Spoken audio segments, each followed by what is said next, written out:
Bonjour à tous, aujourd'hui je partage avec vous une idée pour réaliser un mini folio pochette, ou tout du moins pour en réaliser sa structure, qui se présente comme ceci, avec un rabat aimanté en guise de fermeture,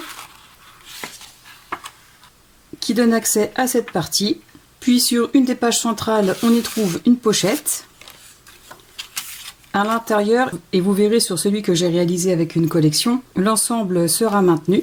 Et donc à l'intérieur des pages centrales, j'ai placé deux accordéons comme ceci, en miroir. On tourne la page pour laisser apparaître une autre pochette et la deuxième couverture. Et avec cette structure de mini folio, il est possible de passer de ceci à ceci. Et avant de vous le montrer en détail, je vais vous dire ce que j'ai utilisé pour le réaliser. Pour la structure de ce mini folio, j'ai utilisé du cardstock Florence de couleur blanche en 200 grammes. Pour le matage, j'ai utilisé du cardstock Florence lisse en 216 grammes de couleur hydrangea. Et enfin, pour l'habiller et le décorer, j'ai utilisé des éléments ainsi que des papiers de la collection Unicorn Suite de la marque Craft O'Clock. Vous le verrez à l'intérieur, mais j'ai aussi décoré avec ce pochoir de la marque Stamperia qui provient de la collection Brocante et cette encre de couleur Raspberry. Et pour terminer, j'ai aussi utilisé ce fond que j'ai réalisé moi-même dans une vidéo précédente. D'ailleurs, si ça vous intéresse de savoir comment j'ai fait, je vous mets le lien dans le petit i en haut à droite, mais aussi dans la description de cette vidéo. Fond que j'avais réalisé sur du papier aquarelle en utilisant ce pochoir. Je vais vous présenter celui que j'ai réalisé hors caméra, mais je vous le rappelle, ce tuto ne concerne que sa structure.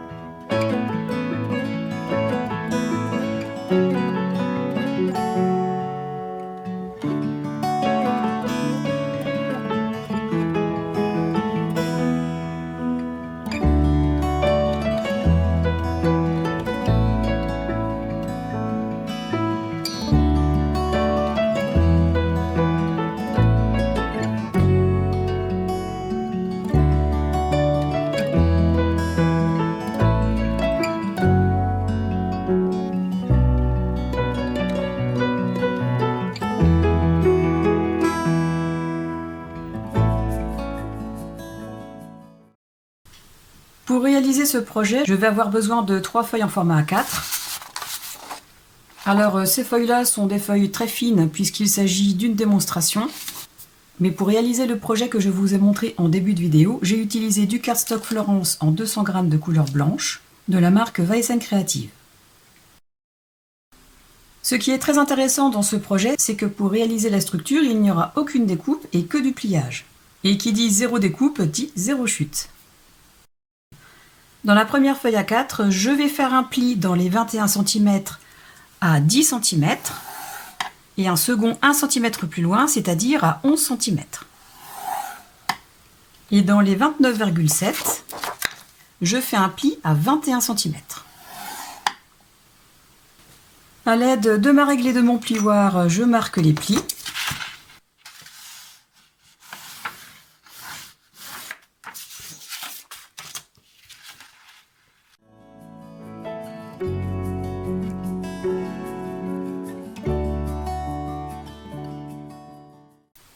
Comme ceci.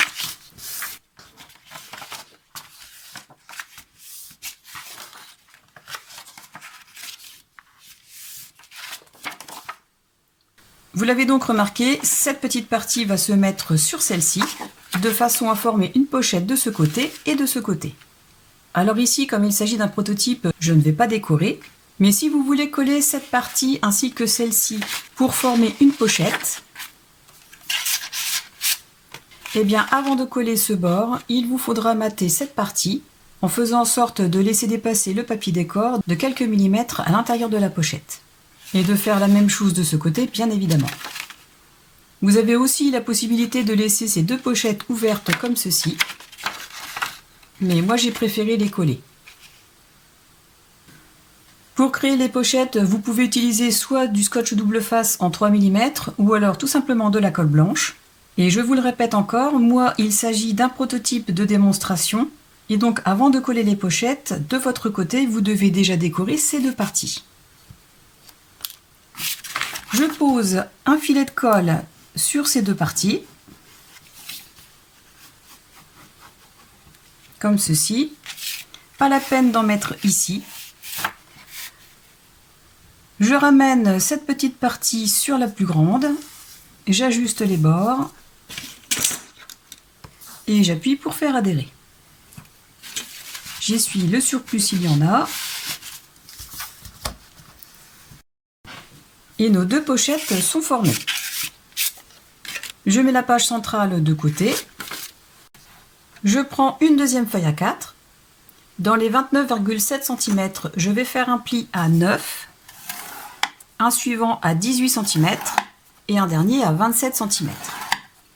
Et dans les 21 cm, je vais faire un pli à la moitié, c'est-à-dire 10,5. Je vais plier la feuille dans les 21 cm en ajustant les bords, comme ceci. Je marque bien les plis et je vais couper de façon à laisser le minimum de papier sur ce bord pour me permettre d'obtenir deux accordéons de même taille. Comme d'habitude, je vais marquer les plis à l'aide de ma règle et de mon plioir.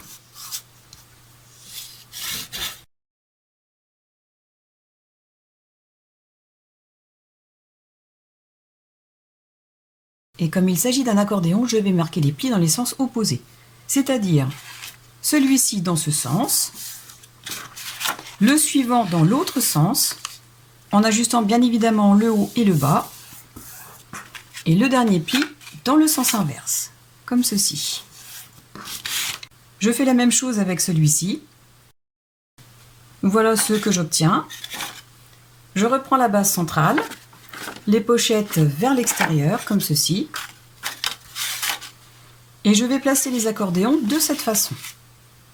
Je vais les placer à 0,5 cm du bord haut et des extrémités pour centrer les accordéons par rapport aux deux morceaux de page, mais aussi pour vous permettre d'arrondir les bords avec une perforatrice si vous en avez envie.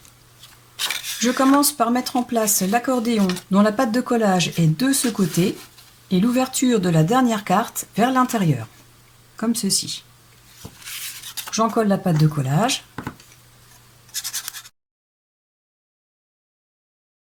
Je positionne l'accordéon au niveau des marques, comme ceci, et j'appuie pour faire adhérer. Je retire l'excédent de colle comme d'habitude, et je mets en place le second, et cette fois-ci en miroir, c'est-à-dire la patte de collage vers le bord gauche et la dernière carte ouverte vers l'intérieur du folio.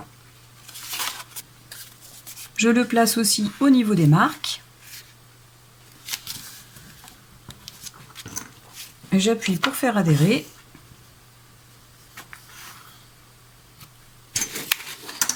Je retire l'excédent de colle.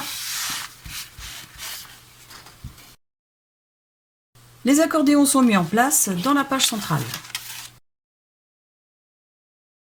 Ensuite, dans la dernière feuille à 4, dans les 29,7 cm, je vais faire un premier pli à 10,5, un second à 12, un troisième à 22,5. Donc bien évidemment, il faudra déplacer votre feuille pour la faire correspondre à une rainure. Et un dernier pli à 24 cm. Je marque tous les plis.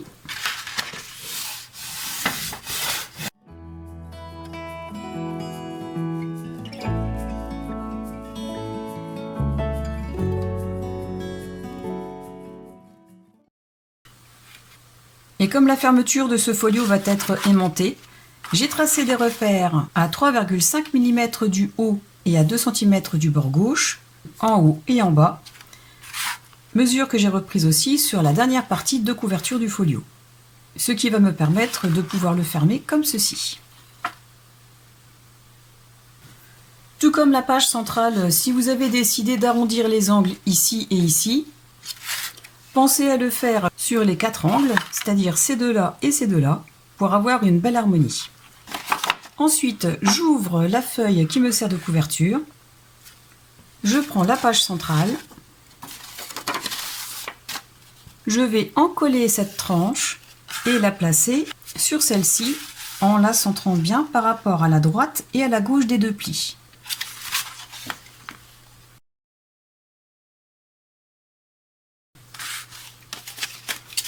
Je la mets en place en la centrant, en bas dans un premier temps, sans trop appuyer, et j'ajuste en haut. Et une fois fait, je peux appuyer pour faire adhérer. Je revérifie aussi ici.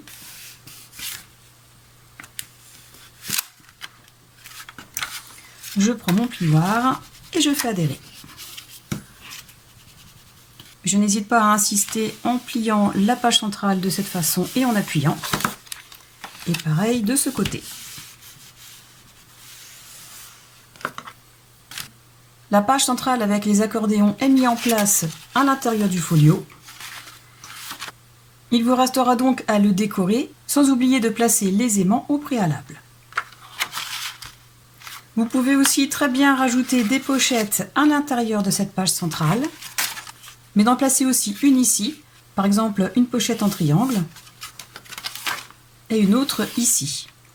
Et enfin, pour terminer, pour une ouverture un peu plus facile de ce mini folio, vous pouvez rajouter un onglet, comme je l'ai fait sur celui-ci. Alors au stade de la vidéo, je n'ai pas encore fini de le décorer complètement, mais vous voyez déjà à peu près l'idée. J'ai découpé un cercle dans du cardstock de structure, et j'en ai découpé 2 autres dans du cardstock de matage.